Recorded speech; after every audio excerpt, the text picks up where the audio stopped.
এবার কার্তিক মহারাজের নামে ধর্ষণের অভিযোগকারী যে মহিলাটি বারবার চিৎকার করে বলছিলেন যে একদম টাইমিং 6 মাস ধরে নাকি চাকরি দেওয়ার প্রতিশ্রুতি দিয়ে দিনের পর দিন ধর্ষণ করেছেন কার্তিক মহারাজ, সেই মহিলাটির ভিডিও ভাইরাল হয়েছে।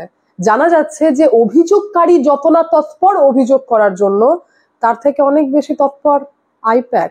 নাম আসছে একজন সাংবাদিকের, যিনি নাকি দায়িত্ব নিয়ে আইপ্যাকের সাথে যোগাযোগ করে পুলিশ প্রোটেকশন দিয়ে মহিলাটির অভিযোগ করিয়েছেন। এখন বলি কি, পুলিশ তো তৎপর, তো সিভি আনন্দ বোসের মামলা, নওশাদ সিদ্দিকীর মামলা নিয়ে যে সমস্ত মহিলাদের নাম আনা হচ্ছিল, সেই সমস্ত মামলার কি হলো? সমস্ত খবরের ডিটেলসে যাওয়ার আগে নমস্কার, আমি অদ্বিতীয়া রয়। আজকে আবার চলে এসেছি আমার ছোট্ট ইউটিউব চ্যানেল সঙ্গে অদ্বিতীয়ায়। আপনাদের সকলকে প্রণাম ও ভালোবাসা জানিয়ে আজকের লাইভ আমি এখান থেকে শুরু করি।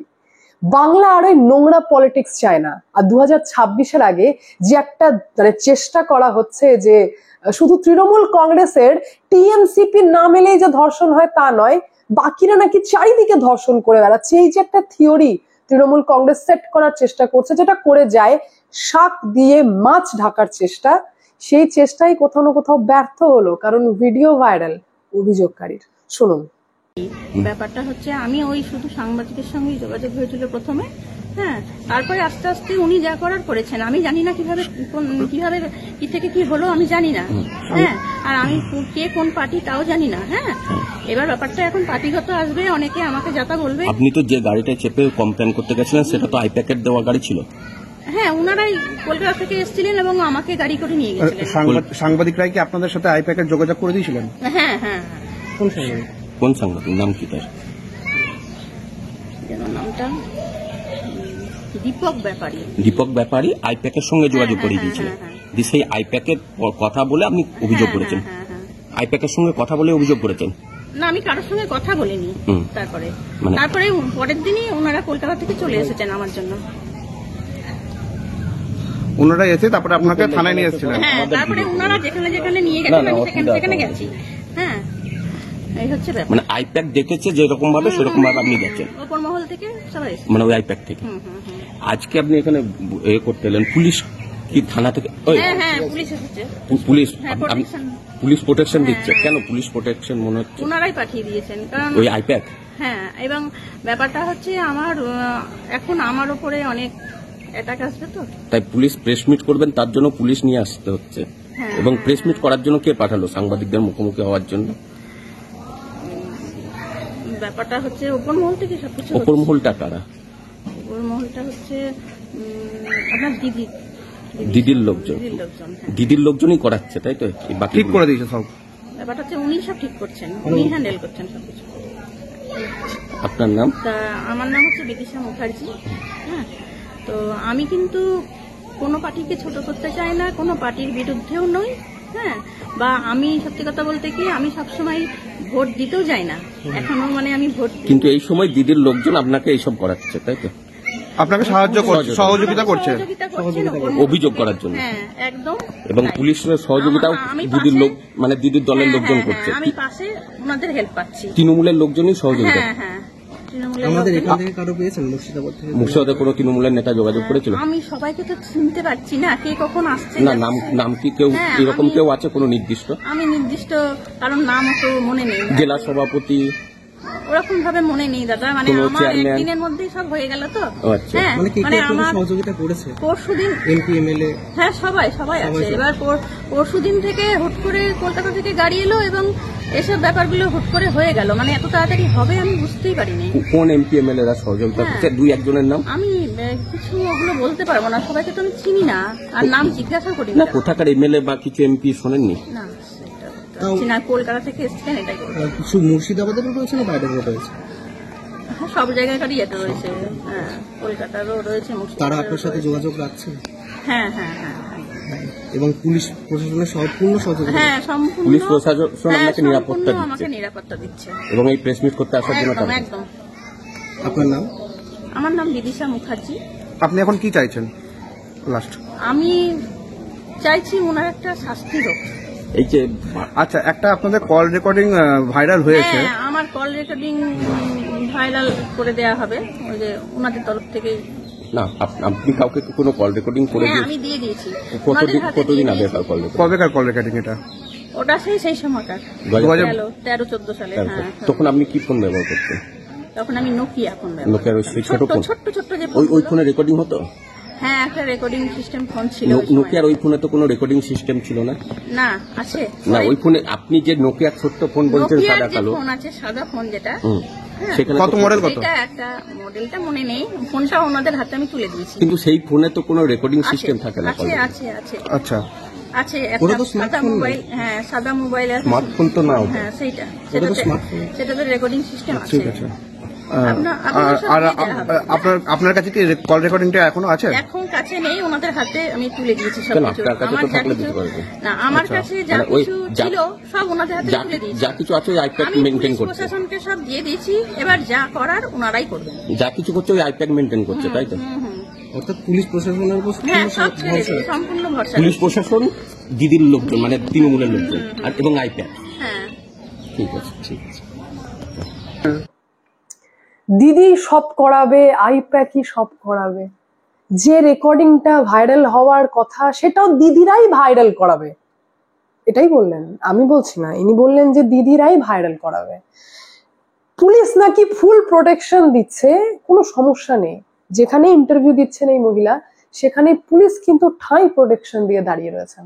এটা দুঃখের বিষয় যে যেখানে প্রোটেকশন দেওয়ার কথা সেখানে পুলিশ প্রোটেকশন দেয় না, যেখানে প্রোটেকশন না দিলেও চলে সেখানে পুলিশ প্রোটেকশন দেয়। কেন বলছি? অভিযোগকারিনী বলছেন যে অভিযোগ হচ্ছে 2013 সালের 6 মাস ধরে নাকি টানা ধর্ষণ করা হয়েছে স্কুলে চাকরি দেওয়ার প্রতিশ্রুতিতে। যিনি অভিযোগ করেছেন ওনার কথা শুনে মনে হয় খুব একটা অভিযোগ করার ইচ্ছেটুকুও হয়তো ছিল না। 6 মাস ধরে 2013 সালের ঘটনা আজ অভিযোগ করছেন, চলুন সেটাও না হয় মেনে নিলাম। তারপর বলছেন রেকর্ডিং আমার কাছে নেই, সবটাই তুলে দিয়েছি। মানে পুরো একদম মানে কাট করে দিয়ে দিয়েছেন, কপি টপিও বাঁচেনি। আচ্ছা, হসপিটালে নাকি আপনি গর্ভপাত জোর করে করানো হয়েছিল, এমন কোনো এভিডেন্সও কিন্তু মহিলাটি দেখালেন না। সব তৈরি হবে, ধীরে ধীরে দেখতে পাবেন, এখন না, এই মুহূর্তে না, পাবেন। যখন আইপ্যাক যেভাবে ঠিক দিনের পর দিন মানে ধীরে ধীরে রেডি করতে হবে না, ওরম তো হুট করে আসবে না সামনে। বেশ কিছু কথা বললেন যার মাধ্যমে আপনারা পরিষ্কার বুঝতে পারছেন যে কিভাবে নাটকীয় ভাবে পুরো বিষয়টাকে পরিকল্পনা করে সাজানো হয়েছে। কারণ যে অভিযোগকারী তিনি কন্টিনিউ হেসে যাচ্ছেন, দীর্ঘদিন ধরে ধর্ষণ হলো, হেসে হেসে এত সুন্দর বক্তব্য বেরোচ্ছে।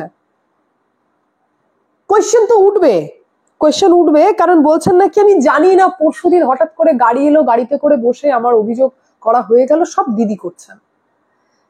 এটার থেকে অনেক বেশি ইম্পর্টেন্ট হচ্ছে একটা কথা বললেন যে আমি যোগাযোগ করেছিলাম একজন সাংবাদিকের সাথে, আর প্রথমেই বলেছিলাম যে ওই সাংবাদিক নাকি বলেছিল সব সাধুই নাকি সত্যিই কি সাধু হয়, এরকম মন্তব্য নাকি মনে লেগেছিল অভিযোগকারীর। তখনই মনে পড়লো পুরোনো দিনের ধর্ষণের কথা। মনে পড়তেই তিনি ফোন করলেন সাংবাদিককে, আর ফোন করে বললেন যে আপনার সাথে আমার জীবনের কথা মিলে যাচ্ছে। জীবনটা যেমনি মিলে গেল অমনি আইপ্যাক অ্যাক্টিভ হয়ে গেল। দীপক ব্যাপারী, ধাপারি, কি বলবেন ঠিক আপনারা বলুন, মানে আমি ঠিক বলতে চাই না, কারণ এই ব্যক্তি আমার ফটো লাগিয়ে চরম ভিডিও করেছেন ভিউ আনার জন্য, বিভিন্ন ইউটিউবারদেরকে নিয়েও। কিন্তু ওনার মানে মাইন্ডে রাখা উচিত যে ফটো থাকে না কোনো নেতার আমাদের পেছনে, আপনার পেছনে তো ফটো থাকে। সেখানে অভিযোগকারী বলছেন যে দীপক ব্যাপারীর হাত এত লম্বা, আইপ্যাক মানে আইপ্যাক তো রাস্তায় এমনি ঘোরে না, এমনি যোগাযোগও করা যায় না। নর্মাল ইউটিউবারের হাত দিল্লি কত দূর যাবে কি যাবে না জানা নেই, কিন্তু দীপক ধাপারির হাত কিন্তু নবান্নে সরাসরি। দিদির একদম মেনটেনেন্সের মধ্যে পুলিশি প্রোটেকশন পর্যন্ত করিয়ে দিয়েছেন এই সাংবাদিক, কি নয় আমার জানা নেই, লাইসেন্স আদৌ আছে কিনা। ইনি তো একজন ইউটিউবার, তো ইনি হচ্ছেন সেই দীপক ধাপারি। বলি কি, অনেক ইউটিউবারের অ্যাকাউন্টও ফ্রিজ হয়েছিল বিভিন্ন অ্যালিগেশনস এর জন্য, বিজেপি টাকা দেয়, এই করে ওই করে। এনার এগেনস্টেও কিছু হওয়া দরকার, যে অ্যাকাউন্টে টাকা কোথায় থেকে আসছে। প্রচুর মাঝখানে একটা টপিক উঠেছিল, মনে করে দেখুন, এই দীপক ধাপারির মতো ব্যক্তিরা সামনে এসে অ্যালিগেশন 2 কোটি টাকা নিয়ে ভিডিও হচ্ছে। তো এইবার আপনার সঙ্গে তো সরাসরি আইপ্যাকের যোগাযোগ আছে, আইপ্যাকের সাথে এতটাই ভয়ঙ্কর যোগাযোগ যে আইপ্যাক ফুললি অ্যাক্টিভ। আর অভিযোগকারী যিনি বলছেন তার বক্তব্য শুনে আপনারা ক্লিয়ার যে কি ঘটেছে, কি হতে পারে। আর একটু রিমাইন্ড করিয়ে দিই, কার্তিক মহারাজকে যে টার্গেট করা হচ্ছে, বেলডাঙ্গায় থাকেন উনি, একাধিকবার টিএমসির কুকীর্তির এগেনস্টে দাঁড়িয়েছেন, সেটা আপনারা অনেকেই জানেন। আর যখন দাঙ্গা লাগে তখন হিন্দুদের পাশে একমাত্র এনাকেই দেখা যায় পাশে দাঁড়াতে। তারপর অভিযুক্ত সাবজেক্ট টু ইনভেস্টিগেশন। বলি কি, সিভি আনন্দ বোসকে নিয়েও মেয়ে ছেলে রিলেটেড একটা ঘটনা সামনে এলো হঠাৎ করে, ওটার কি হলো? পুলিশ কিছু বলবে না? আচ্ছা বলি কি, নওশাদ সিদ্দিকীকে নিয়েও নাকি শুনেছিলাম যে একজন মহিলা হঠাৎ করে সামনে আসে, বলে আমার সাথে নওশাদ সিদ্দিকী বিয়ে করেছেন, দিয়ে প্রতারণা হয়েছে আমার সাথে। সেই ম্যাটারটাকে নিয়ে একটুখানি কিছু হলো না? মানে এটা তৃণমূল কংগ্রেস কি ইন্টেনশনালি করায়? কেন মেয়েগুলোকে কেন সামনে এনে একটা মেয়ের রিলেটেড ব্যাপার একটা ঘটিয়ে দিতে হবে, যাতে সেই ব্যক্তি আর মুখই না খুলতে পারে? তার ইজ্জতটাকে এমন জায়গায় নামাতে হবে যে সে আর যেন চোখই না মিলাতে পারে।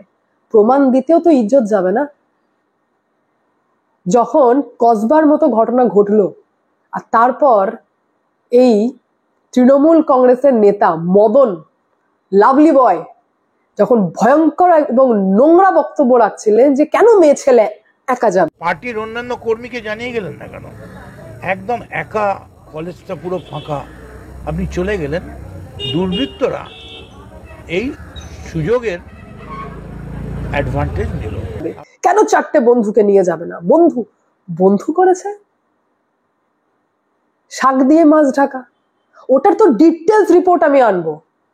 যেখানে সেকেন্ড হোম যেটাকে বলা হয়, এটা সেকেন্ড টাইম হলো যেখানে প্রোটেকশন দেওয়ার কথা, সেখানে প্রোটেকশন মেয়ে পেলো না, স্টুডেন্ট পেলো না। আর আন্দোলনটা আরো বেশি চড়াও হওয়ার কথা ছিল, কিন্তু ভিকটিম যেহেতু বেঁচে আছে না, সেই কারণে আন্দোলনটা অত চড়াও হয়নি। কিন্তু আমি আনছি ডিটেলস রিপোর্ট, যেখানে আবার আমি প্রমাণ করব যে ভিকটিমের সাথে আরজিকর মেডিকেল কলেজেও কিন্তু ভিকটিমের সাথে অথরিটি ছিল না, টিএমসিপিরই যোগ ছিল। আর এই ক্ষেত্রেও টিএমসিপিরই যোগ আছে। তো যত নোংরা ঘটনা ঘটে সেখানে টিএমসিপিরই নাম আসে, আর তারপর সেটাকে ঢাকার জন্য একের পর এক ঘটনাকে সামনে এনে পলিটিসাইজ করা হয়, যেটা অলরেডি একটা ভিডিও আপনারা দেখতে পাচ্ছেন। এটা তো একদম পরিষ্কার বোঝা যাচ্ছে যে অভিযোগকারী বসে রয়েছেন, তাকে ভিডিও করে জিজ্ঞেস করা হচ্ছে, জলের মতো পরিষ্কার, কিছু প্রমাণ করতে লাগবে না। বাকি আপনাদের মন্তব্য কমেন্টের মাধ্যমে জানান। এখন তৃণমূল কংগ্রেস তো এই খেলাতেই নেমেছে, আইপ্যাকের সেই একই ঘিসিপিটি থিওরিতে চলছে, কারণ এই সরকারের ভালো কিছু দেখানোর কিছু নেই। ভোট করাতে গেলে এটাই করতে হবে, আর এটা প্রমাণিত। বাকি আপনাদের মন্তব্য কমেন্টের মাধ্যমে জানান। আমি এখানে এন্ড করি, দেখা হচ্ছে নেক্সট ভিডিওতে। ভালো থাকবেন, সুস্থ থাকবেন, সঙ্গে অদ্বিতীয় চ্যানেলকে অতি অবশ্যই সাবস্ক্রাইব করবেন, কারণ একটাই, যা হবে স্পষ্ট হবে।